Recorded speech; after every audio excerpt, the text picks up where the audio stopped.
beginning of Parshas Chukas, where it speaks about Parshas Para. So he says, "Vaydaber Havaya Moshe v'Gomer," and Hashem spoke to Moshe, etc.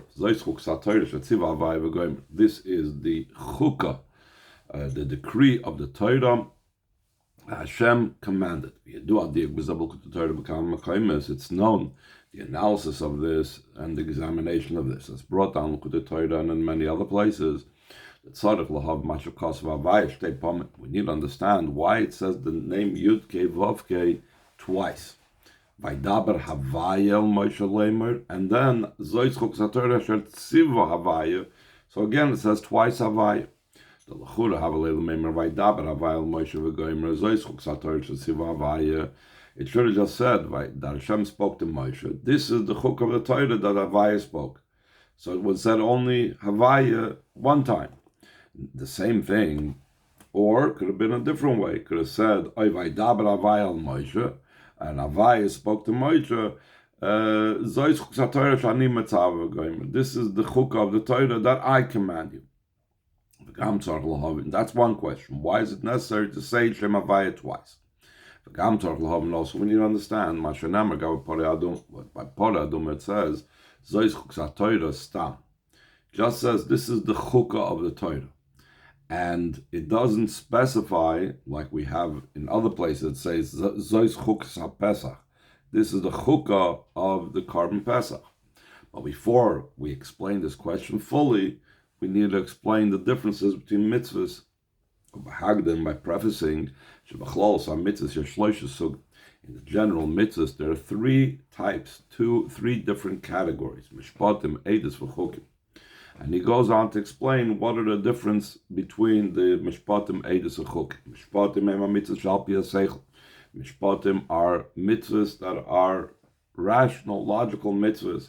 Sha-seichel machayvam gam lu l'tzivat Torah. The seichel would tell us to do so even if we would not have been commanded in the Torah. Like they said in the Gemara in Mali, in the Torah, if the Torah would not have been given. And the Chassidus adds the words Chas v'Sholem.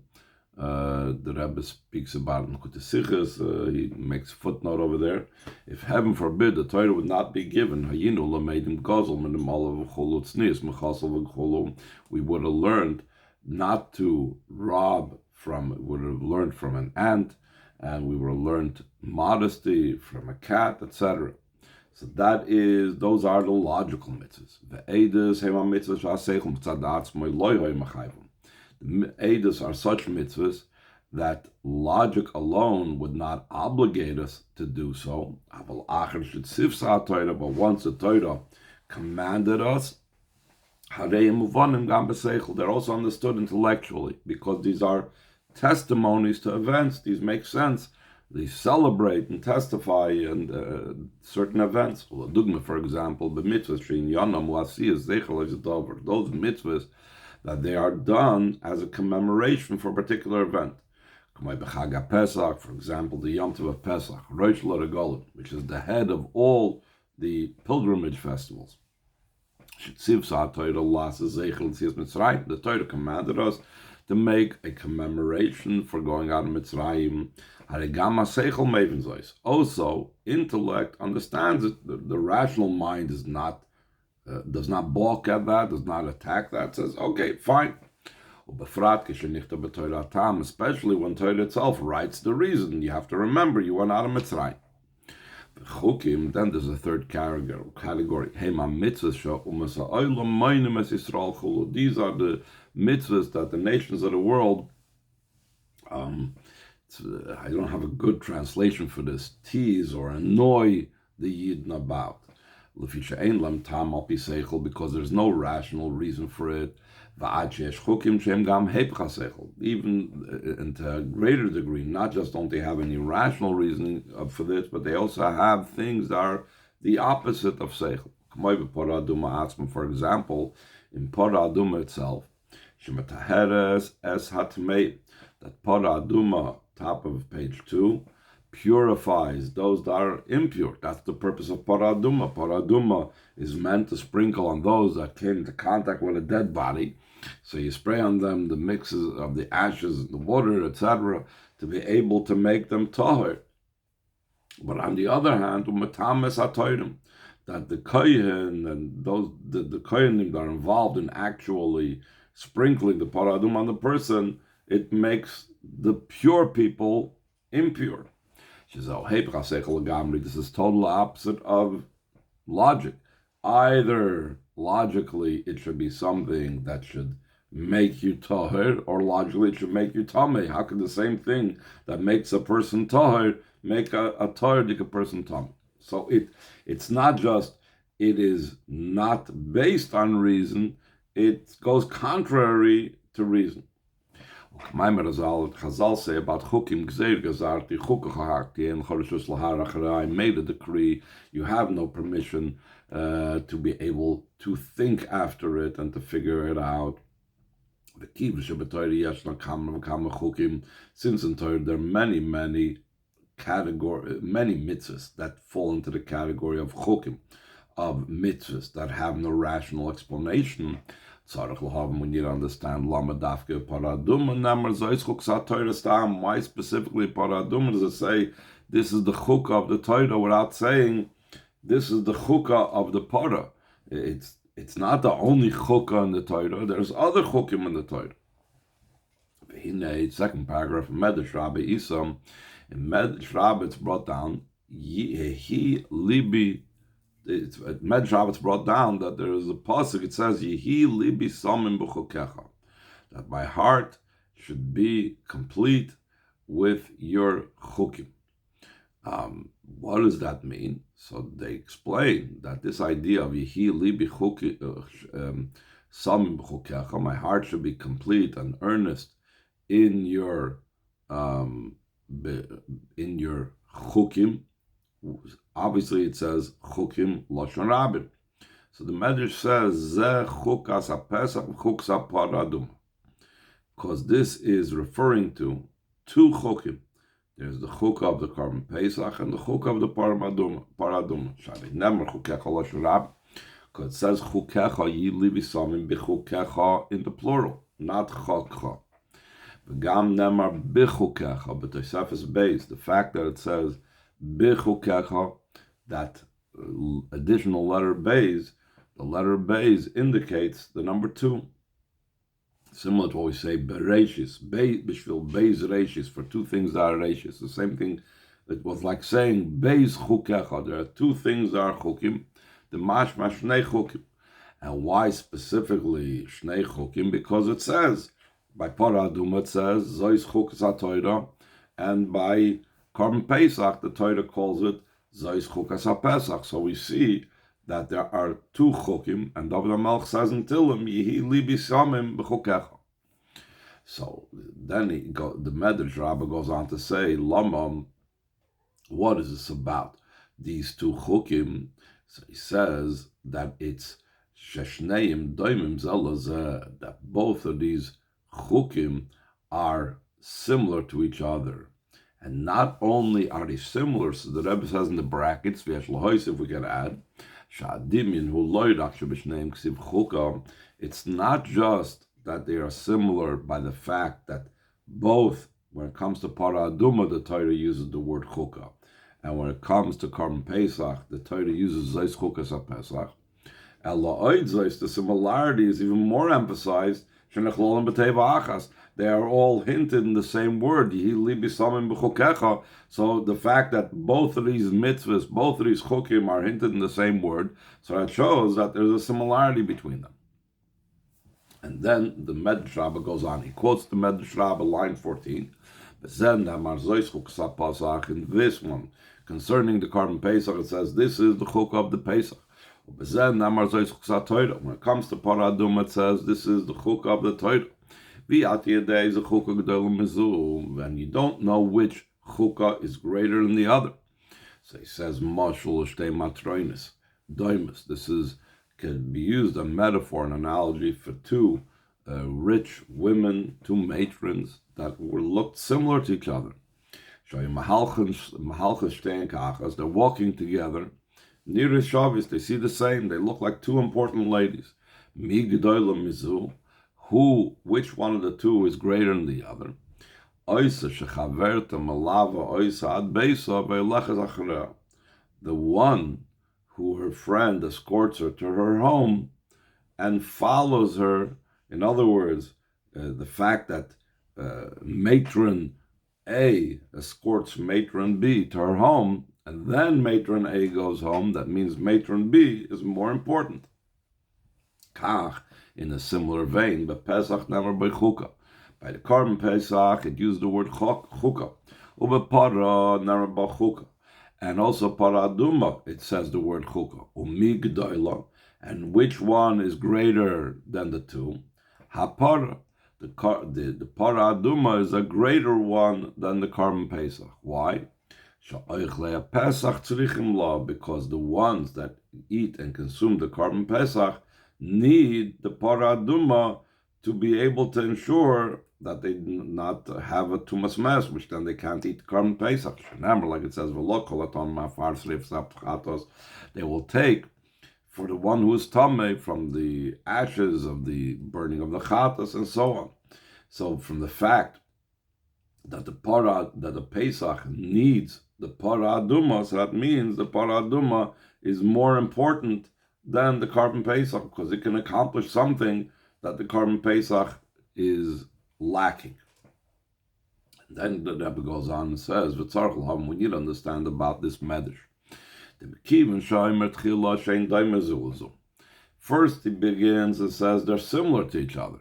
So once you begin by saying that they're similar to each other, Maya Shaila Migdoil Mimi, so then what's the question? Who's greater than whom? The Lachura seemingly Maya what even makes you think that one has to be greater than the other? Why don't you just say both of them are the same?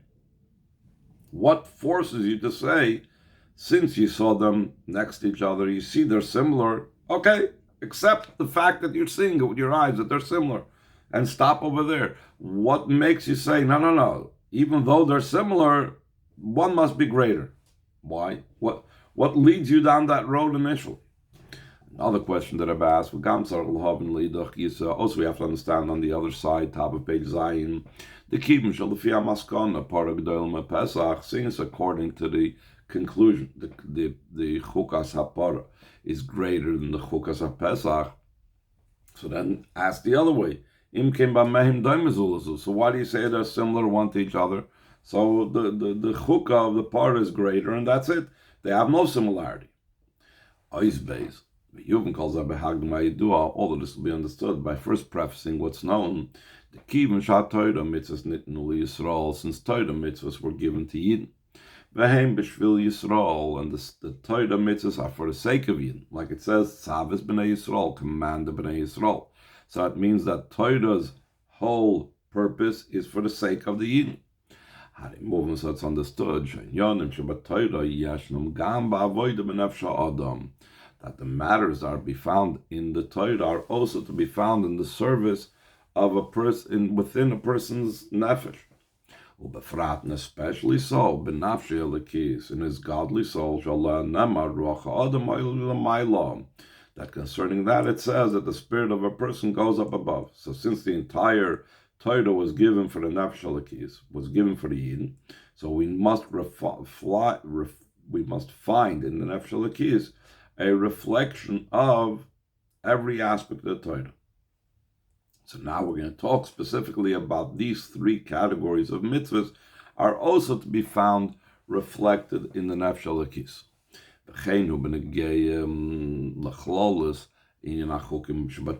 So too it's concerning the general idea of chukim and Torah. Shem chalukim mishpatim ve'edus, that they are distinct from those mitzvahs that fall into the category of mishpatim and edus. Like we mentioned earlier, that mishpatim are those mitzvahs that logic would make us do. The gam edus, and also edus, the seichel on its own would not force us to do. Still and all, there is, it makes sense according to seichel to do so. Once he hears about it, even though he might not have come up with this on his own, But once someone tells him, you know what, we're commemorating this and this event, this is something understood and explained also in his intellect. As opposed to chukim that have no room in intellect whatsoever. He calls them all of these things, mishpatim, edus, chukim, are to be found in the person's nefesh, because since the whole Torah was given for the sake of Yidden, so every aspect of Torah must be found within the Yidden. And just, I'm sorry, line 18. Just like in the avoid of a person, there is the two aspects that's to be found in chukim, chukas ha-pesach, chukas ha-para. So too, so in other words, just like we just established that there's two types of chukim, chukas ha-pesach, chukas ha-para, so too there's the avoid of a nefesh of the person. And also in line 20, just like in Torah, the chuk of the para is higher than the chuk of the carbon pesach. Hainu. Kumuv gam is pesach namar zois chuk pesach. Like it's also understood from where it says zois chukas pesach. It says this is the chukah of Pesach. Hainu shezeu inyan prati b'chukah. That means it's an individual aspect of chukah. When it comes to the para aduma, it just says this is the chukah of the entire Torah. It's not just the chukah of para aduma. That means that the para aduma expresses the general idea of the mitzvahs to our chukim. So therefore, chukas apara in that regard is higher than the chukah of the Pesach. So therefore, the same thing by nefesh adam kein hu gam b'shnei inyanim elu b'avoda b'nefesh adam. So too, it's in these two things, in the service of a person's nefesh, chukas hapara l'mayla m'chukas hapesach, that the chukah of the para is beyond the chukah of the carbon pesach. So now, the Rebbe is going to go back to the mimer that we learned in a previous Dvar Malchus, that spoke about, if you remember, spoke about nefesh, ruach, and neshama, to be able to speak about reishis goyim Amalek. So he was explaining the difference in Amalek and all the other nations. That all the other nations is the level of the 7 emotions. That's the 7 nations that are the archetype for all the 70 nations. And the 7 nations in Eretz Yisrael that we have to conquer, that's the 7 emotional attributes of Nefesh HaBahamis, that have to be transformed. But Reish is Goyim Amal, and that has to do with Nefesh, Ruach, and Neshama. Nefesh, Ruach, and Neshama are primarily the Koiches Pnimim. Then there's Reish is Goyim Amalek, which corresponds to the Chaya of the person, or even the Yechid of the person, which on the one hand, it's connected to all the Goyim, it's called a Reish is Goyim, but it's still separated, that it's the first in its own category. That's like Chaya. Also, Yechida is that, but mainly focused more on the idea of Chaya.